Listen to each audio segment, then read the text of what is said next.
Bueno, pues en el mundo pendiente de lo que sucede en Estados Unidos, atentos a lo que pueda suceder estas semanas. Estamos o no ante el fin del cierre del gobierno en un momento en el que, bueno, llevamos días hablando de esta escalada nuclear, un Trump que ordenaba pruebas nucleares, Estados Unidos que lanzaba el misil Minuteman III, vimos la respuesta por parte de Rusia que también hablaba de evaluar esta opción, pero que parece que empieza a desescalar, Emiliano. Parece que tenemos buenas noticias. Ayer Dmitry Peskov decía, bueno, pues que Rusia no está sopesando probar armas nucleares. Después de probar el Poseidón o el Burevestnik, ahora, bueno, parece que tiende la mano de alguna forma a Estados Unidos. Bueno, entra dentro de esta lógica de narrativas amenazantes para tratar de obtener alguna ventaja específica o tratar de forzar al otro a alcanzar algún acuerdo. Entonces, yo nunca he creído que esto llevase a la realización efectiva de pruebas nucleares. Otra cosa es la revisión o realización de análisis en el sistema de pruebas nucleares, que creo que va más por ahí los tiros de tratar de que realmente estén preparados y actualizados.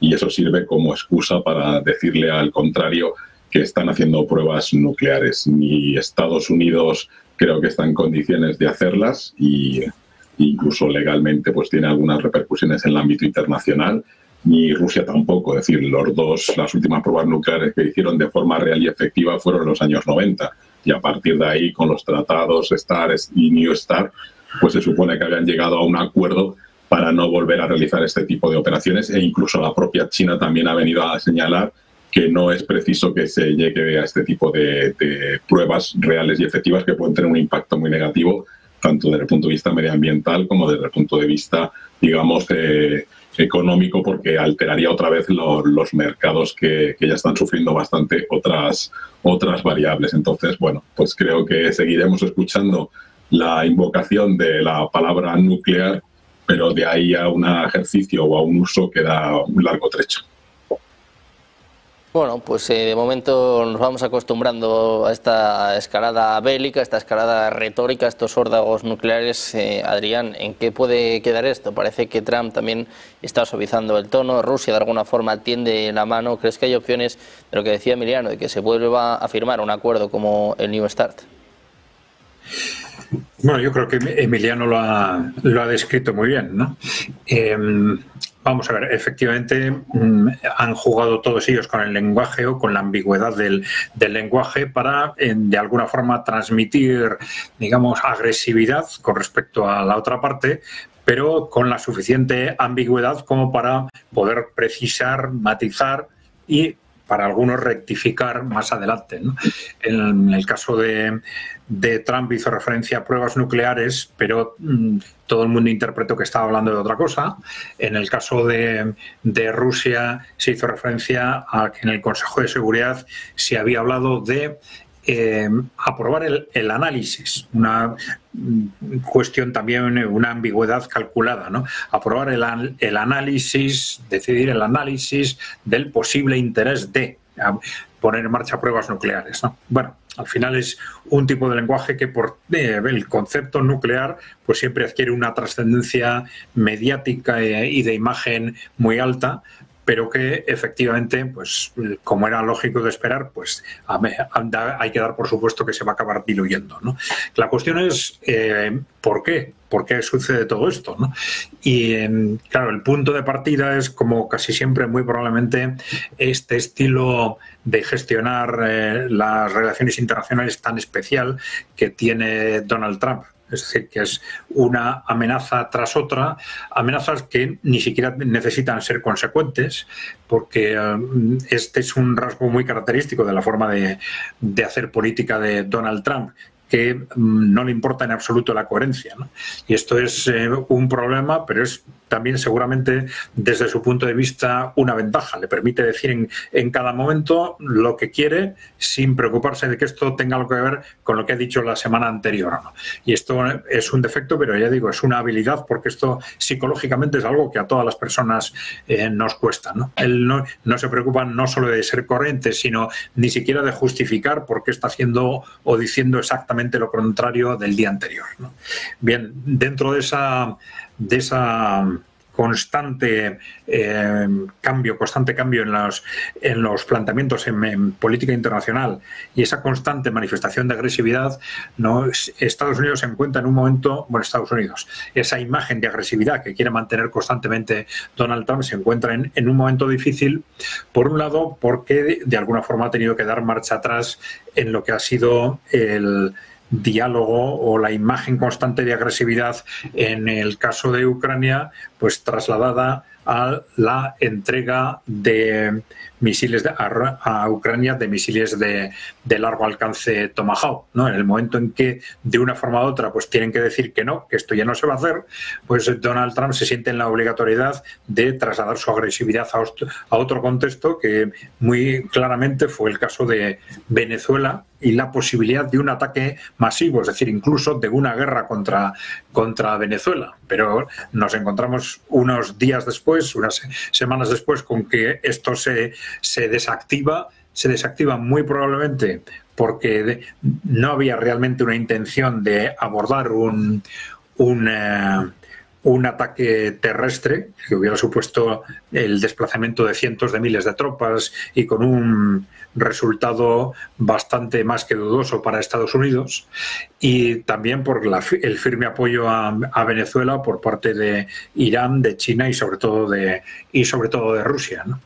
Pero entonces nos encontramos con que otra vez Donald Trump, al verse obligado a matizar o detener su dialéctica tan agresiva contra Venezuela, pues bueno, pues tiene que buscar otros elementos para mantener esa imagen de agresividad. Y entonces, bueno, pues frente a los avances de Rusia en el ámbito estratégico, de los misiles estratégicos, pues él lanza este mensaje de las pruebas nucleares, ¿no? Y como frente a la marcha atrás en el bloqueo o en los ataques frente a Venezuela, pues lo sustituye con posibles ataques contra Nigeria o la posible invasión en México, ¿no? Es decir, esto es un juego constante en el caso de Donald Trump, y muy posiblemente en la medida en que pierda intensidad este tema de las posibles pruebas nucleares, pues tendrá que buscar más temas para mantener esa imagen de agresividad que él piensa que más que frente al exterior es algo que de alguna forma le permite mantenerse vivo frente al establishment norteamericano. Hay que tener en cuenta que el fondo del problema es la personalidad de Donald Trump, evidentemente, pero el fondo del problema también es esa situación crítica de decadencia, ya en una situación, en un punto crítico de Estados Unidos, esa potencia que ha sido hegemónica en el mundo durante mucho tiempo y que en todas las potencias hegemónicas, en el momento en que están perdiendo la hegemonía, pues las élites de esas potencias se encuentran en una situación de extrema preocupación, casi en situación de pánico, y necesitan líderes que ellos piensan que les defienden, que transmiten dureza y agresividad. Y esto es lo que Trump piensa que estas élites le están pidiendo y lo que quiere constantemente mantener. Bueno, pues un Trump que mantiene su tono agresivo, que mantiene estas amenazas sobre Rusia, también sobre China. Hay que recordar, por cierto, que la primera vez que habló de pruebas nucleares fue justo antes de su reunión con Xi Jinping. Carlos, te quiero preguntar por esto. ¿Hasta qué punto crees que el mundo está comprando su mensaje? ¿Hasta qué punto se está poniendo también en jaque su credibilidad? Bueno, primero que hay que decir es que siempre, ¿no? Bien lo mencionaron los contertulios, el juego de las potencias, en este caso de potencias nuclearizadas, o potencias militares, es prácticamente una convencionalidad de este tipo de amenazas, ¿no? De narrativas. Y más aún en el contexto actual de una guerra híbrida global, ¿no? Donde en la competencia por las narrativas, o sea, en estas guerras híbridas globales, pero en la primera guerra híbrida global, generalmente el 80% del campo de batalla está en lo que es los medios de comunicación, las narrativas, la información, la desinformación.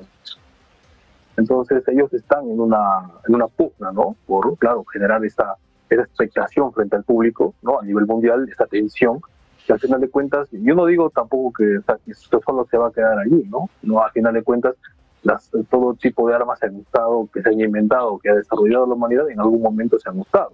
Ahora vamos a ver hasta qué punto esto es sostenible en el tiempo, ¿no? Dado que no va a ser un conflicto, como dije también en algún momento, a lo convencional, ¿no? Donde la guerra empieza en un momento, se declara y en un momento, bueno, se capitula.